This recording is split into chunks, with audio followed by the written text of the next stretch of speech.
จะบอกให้รู้ว่าฉันเคยรักใครมาก่อนจะบอกให้รู้ว่าฉันเคยนอนกอดกับใครจะบอกให้รู้ว่าฉันเคย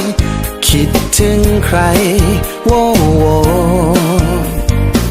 จะบอกให้รู้ว่าฉันเคยกอดใครมาแล้วจะบอกให้รู้ว่าฉันเคยจูบใครมาก่อนจะบอกให้รู้ว่าฉันเคยโอ้โอ้โอ้โว้โอ้ผิดมากไหมที่ฉันไม่ได้เก็บไว้ให้เธอใช้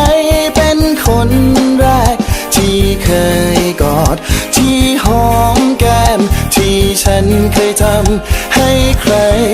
ผิดมากไหมที่พูดว่ารักที่เคยบอกไปว่าคิดถึงใคร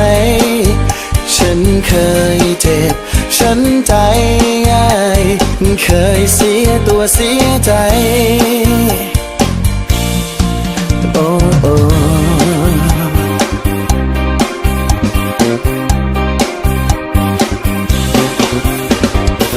จะบอกให้รู้ว่าฉันเคยรักใครมาก่อนจะบอกให้รู้ว่าฉันเคยนอนกอดกับใครจะบอกให้รู้ว่าฉันเคยคิดถึงใครโว้โว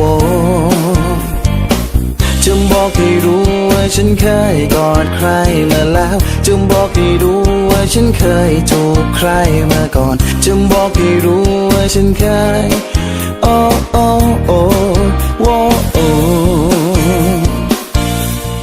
ผิดมากไหมที่ฉันไม่ได้เก็บไว้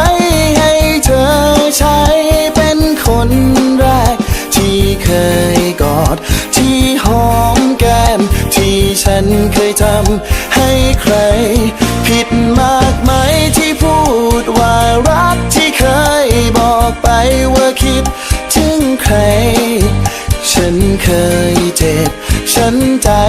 ง่ายเคยเสียตัวเสียใจโอ้โอ้